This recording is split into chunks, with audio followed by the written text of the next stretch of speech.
Hi, this is Gary Collins, the creator of the Primal Power Method, and I'm here with Cain Credicott of Paleo Magazine. He actually created Paleo Magazine, and I thought it would be a good interview to do, so thanks a lot for coming on today, Cain. Yeah, thanks for having me. Now, Looking forward to it. I know you've probably told this story a million times, but for my followers, how did you exactly get into paleo? I got diagnosed with celiac disease in 2008, I believe, along with some other random food allergies.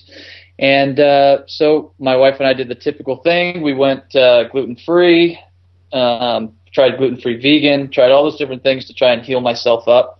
And it didn't work. I found myself, my energy level went to crap. My body fat percentage went way up. And I felt a little better, obviously taking gluten and stuff out. I had, more good days than I was having, but it just wasn't at 100%. And at the time we were doing a bakery that did gluten-free vegan stuff. And I found myself not eating the products that we were producing. And that was a tough thing because I was in charge of selling those things. And so I all of a sudden didn't believe in the products that we were selling anymore. So about the same time I started not eating that stuff, my wife realized that she didn't like the bakery stuff because she was just churning stuff out, right? So she really liked the creative aspect of it, but she didn't like, pumping out 30,000 English muffins in a day kind of a thing. So I approached her and because I had gone online, stumbled on this thing called the Paleo diet, and this was probably this was early 2011. And even back then, it's like I stumbled on Rob's stuff, maybe Mark's stuff. That was like it. It was like nothing. There wasn't a lot of other things. It wasn't as easy to find. It's like to find the paleo diet stuff even a few years ago, you had to like Google paleo. You had to, you couldn't just Google whole or real food or local food or anything like that maybe will bring up some results from paleo like it will now. And so stumbled on that, started eating that way, and started feeling much, much better. And so it's interesting though, and I'm totally rambling, I know, but the paleo diet itself didn't help me at 100%, right? The paleo diet gets me to about, food alone gets me about 80% there, I think. Yeah. The rest of it is sleep, stress, exercise, those kinds of things. I need those other components or I'm not at 100% by any stretch. And that's something I just recently found out probably within the last year or so. Yeah, that's funny because I've had the same kind of thing. When I first started looking, it was very hard to find not only the information, but in a way to where I could understand it, get it, and be able to apply it. And I think that's the great part about the movement that's changed is it's very accessible now, and you have very many different authors and kind of people to use that you can to your preference, because everyone's different. And yeah, so I went through the same thing of the struggles of trying to figure out what in the heck, where am I going? And I did the diet first, and like you, type A, stressed out, slept horribly pretty much my entire life. I was a lifelong insomniac. Stayed up till 1, 2 in the morning all the time, working, sleep till 5, 6, pop up, go through and just run myself into the ground. So I totally get that. So was that kind of the natural genesis from going with the paleo diet and having the recovery and regaining your health into Paleo Magazine, or how did that come about? Yeah, I mean, the whole once I stumbled on the paleo stuff, it was one of those things where I got really frustrated when I first went gluten-free, because you would read things online about, I went gluten-free at 7 o'clock this morning and now it's noon and I feel like a new person. It's like, it had been like 6 months, 12 months for me and I wasn't getting that. So I'm thinking, great, what else is wrong, or I'm not doing it right, or was getting really frustrated.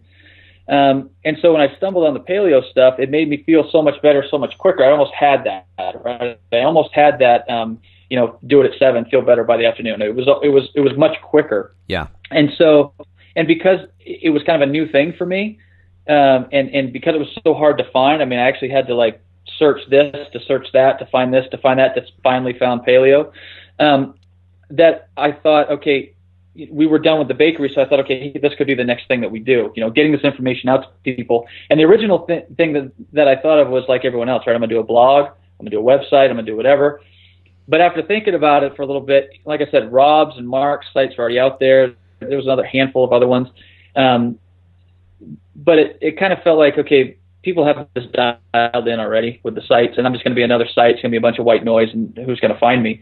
And so I didn't feel like I could help people that way. And so my vision was having a product that would be sitting on the shelf, like we talked about earlier, at Safeway. So somebody checking out with their big cart full of boxed crap would look at it, maybe find it interesting, pick it up, and then if they want to go Google Mark's and Rob's stuff and do all that, awesome. But I wanted to kind of be that gateway and get in front of their faces, because at the time, like I said, if you didn't know to look for paleo specifically, you weren't going to find it. And so I wanted to kind of be out there and make it easier for people to find. So the magazine is a result of it working really well for me, and then me wanting to get the information out there to other people. Like most of the paleo, I mean, most of those kinds of businesses anyway, Yeah, and since then, a lot more magazines have popped up. Paleo magazine? Yeah. Digital only. Yeah. Yeah. We are still the only print. We're still the only print.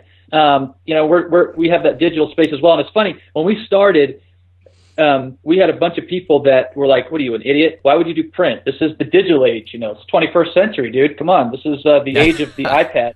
And, that worried me for a little bit, because I'm thinking, maybe they're right. I don't particularly like reading a whole hell of a lot of stuff on my iPad. I use my iPad mainly to watch movies and play games, right? That's pretty much what I use the thing for. I don't use it for a lot of, reading and things like that. I just don't like the blue screen. I'm big anti-blue screen right now, especially at night when I actually have time to read. Yep. And so I was hoping that other people would like print as well, and thankfully that turned out to be correct. The vast majority of the readership we have is in print as opposed to our digital. I mean, we have digital, online or app versions and stuff, but the vast majority are print. We kind of vindicating that is I decided to start the magazine. It's like the last week of March, and the first week of, I think it was like April 1st, I started selling subscriptions to a non-existent magazine, and our first issue went out in May, and since then has grown a tremendous amount. But I don't think it would have grown and taken off like that if we were digital. And there's the genius in your plan, because you're like me. I'm the same way. I don't like reading stuff on my computer. I don't like reading stuff on my phone. I don't even own an iPad because I just don't get it. I just don't need it. I have a laptop. And yeah, you're totally right. I'm one of those people that I want to hold it. I like physical books. I have a couple e-download books, and I went and bought hard copies of them because it drove me nuts trying to read them on my computer. So your genius is, I don't think ever, I don't care what anyone says, hard copy is never completely going away. Period. No, I can't see it.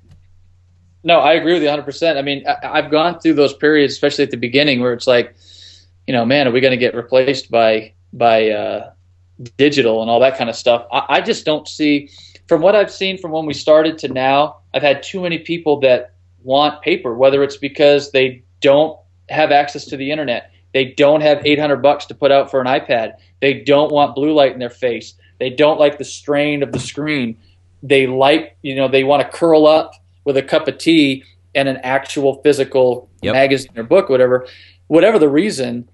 There's no way that digital is going to overtake print, at least in our lifetimes. I'm convinced. I am too, and it's just like the apps for working out. And people, the New Year's, they think they're going to get their apps and get their iPad out, and they're going to get in shape. And I go, it sounds great, but as someone who trains people and has worked out for almost his entire life, it doesn't work. It can give you a little bit, but you need that interpersonal kind of relationship, and I think that's what a magazine or book does too. It gives you this something to tangibly hold. It makes you feel a piece of the magazine, actually. Right. You feel Right. more involved. When it's digital, it's just digital. And actually, I find myself, I don't pay attention to what I read as much in digital format as what I do in hard copy. Very strange. I'm sure there's some psychologist who's analyzed that somewhere, but Well, and it's funny too because I hate paper, just in general, right? Like I scan everything. I hate keeping files. I hate physical paper, as in clutter. But when it comes to books and magazines of that kind of medium, I love it. So it's just very weird to me sometimes how much I can hate the clutter part. But if you said, hey, here's something to read and it's on the iPad or whatever, I wouldn't be interested. But if you give me something that I can hold, I love it. So there's a disconnect there, maybe. I don't know. Well, and that's like when I sent my books out, I would send hard copies, but people would ask for the digital, and I always cringe because I went, they're never going to read that. I went, there's no way. They're just not. And usually they wouldn't. And it just same as me, I get digital books, and people send them to me all the time. I'm all, hey, yeah, I'll get to that. And it keeps getting put off and put off. But if they send me a hard copy book and I got to look at the thing all the time, the guilt factor kicks in, and I go, oh, I'm supposed to read that book. It's sitting right there in front of me. With that being said, what are your future plans for the magazine now that it's growing so much? We're right now we're really trying to keep up right now. It's been we've been fortunate in that we've more than doubled our circulation in the last year. We've gone from about 17,000 copies first issue of 2013 to over 40. For the first issue of 2014, and that's a huge jump. That's a lot. It's funny. I thought at the time, at the beginning, if I put together a magazine in my InDesign stuff, what difference does it make if I then print one or I then print 100,000? There's no difference, right? It's no more work to do that. But it is. It's a lot more. There's a lot more to it. There's a lot more expense. There's a lot more everything. So we're really trying to keep up with distribution now. We're every issue we're moving into more stores. With our upcoming April-May issue, we're going to be in some Kroger stores. We're going to be in Costco stores pretty soon. Costco is, for anybody watching, Costco is putting us in 20 stores as a test run. And so during that test run, we need to sell as many as possible. So we'll be putting that out on Facebook and stuff, because if everything goes well with the test, then they put us into, all their stores. So just like anything else, a lot of the paleo authors and stuff with their books, they've done the same thing. So, that's all exciting and good. We started publishing books. We've done 2 books, Digestive Health with Real Food from Egg Leg Jacob. We did our own Reader's Favorites cookbook, and then we did the Paleo Dieter's Missing Link from Adam Farah. So we started doing some books. I think that in the future we're going to be we'll probably be doing more books. We're talking about additional magazines, kind of special feature type things along the same line. And then we have some other projects that I'm super excited about that I can't talk about. Your super secret stuff? Come on, man. I'm cleared. Super secret stuff, but it's and it's kind of different from the stuff that I'm most excited about is kind of different from the magazine altogether. But it's more for kind of moving the movement forward. Excellent. As a whole. And so I'm jazzed about it. We have some really big name paleo people involved with it. There's not one name on there that anyone who knows anything about the paleo community, everyone will know who these people are. And so I'm excited that these people are getting on board, and hopefully it'll be about next 6 months, and we'll have information on that kind of stuff. So we've got everything from continuing on, making the magazine better. We're constantly looking at adding more content, making the design, the layout better, all the way to increasing distribution to, super secret stuff that we'll get more info out on soon. Well, you've been adding some really good writers, I've noticed. There's this guy named Gary Collins I saw in the new issue. Who was that guy? I have to give the disclaimer that I actually now write for the magazine, so people. But we had been planning this interview for quite a while before even I started writing, so I want people to understand this is no, pro quid pro kind of thing, where you could write only if you get me on for an interview.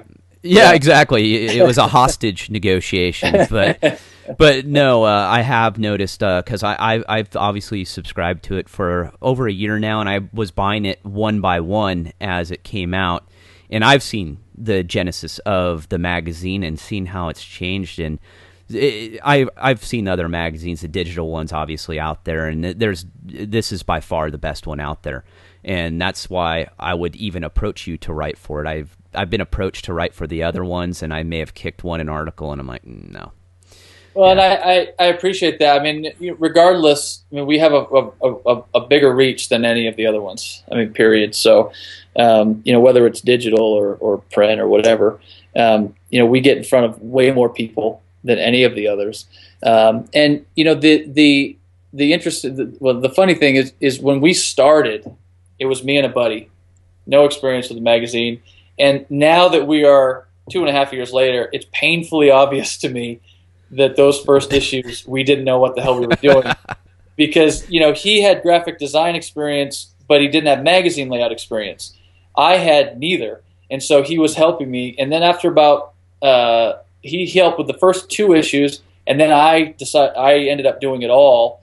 And so maybe the 4th, 5th, 6th, 7th, 8th, those kinds of issues I laid out. And it's painfully obvious that I had no idea what I was doing. And so the first issue of 2013, we have a designer that helps. And it's been awesome because, her layouts and the things that she does, just every issue, it gets better and better and better. I can look at current issues and be really proud of what we're putting out. I cringe every time anybody orders a hard copy of the first issue, because it's like, I hate looking at them now because they're just not up to the standards that I have at this point. Well, and that's for anyone who goes through this business. I mean, for my first consumer book that I published something before that, but that was more for personal trainers and practitioners. And trust me, I have an old copy of that book. Oh God, I want to burn it. That's where I'm lucky, is they can't order that book anymore. It's gone. It's off. But nice. Know what? I'm this close to just making those earlier editions digital only, so then I don't have to worry about it anymore. Hey, that's a good idea. Probably. You know what though? I think people understand, and I think they appreciate it, especially someone like me, that when you start something from nothing and scratch, that's the journey. That's the great part about it, is you've got to learn along the way, and that's part of the paleo community too, and the primal communities. We're all learning along the way. We're kind of getting it, and we're getting better and better and better at it. So hey. Oh no, I like watching smaller companies, mom and pop type companies, right? Which is what we are. I enjoy watching those kinds of companies go from, just starting out and then watching as they grow and everything. So maybe I need to look at it a little bit differently, because I personally like that kind of stuff. Seeing the very first one and then seeing, the 10th edition kind of a thing is really kind of exciting, especially if it's a company that I think is really doing good things. It just kind of makes you feel good that they're, things are improving and they're doing so much better and stuff. So. Well, yeah, and that's why I wanted to make sure to interview too. That was a part of it, is to show people that there's people out there who have started from nothing, and created. I mean, I think the magazine to me is phenomenal. I mean, today the magazine is top notch. I mean, I would put it against any magazine out there as far as layout, content. Advertising I wouldn't, because you only use good advertisers. Other magazines put anyone who will pay the money, for right. Any prescription drug. There's a magazine I get that is, I actually did analysis on it. There was something like, I want to say 25 drug company advertisements in a health magazine.